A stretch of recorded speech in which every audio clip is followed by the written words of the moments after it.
Eto, may bago kaming libangan. Yan ang nakita ng anak ko kaya binili niya. Itatry niya kung maganda. Kaya ayan, pag-aaralan namin kung paano makapagbuo ng tugtog dyan.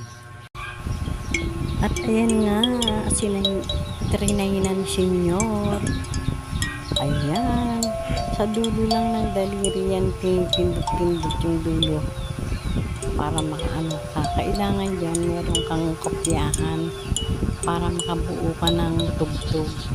Kaya ayan, ano lang muna ako dyan, try lang muna, pindot-pindot lang muna ang senyor, diba? Nag-i-enjoy si senyor, kapipindot, o diba? Nakapokus pa siya sa kanyang ginagawa. Ayan o, diba? Enjoy na enjoy si senyor. Sa susunod, gagawa tayo ng kopyahan para alam natin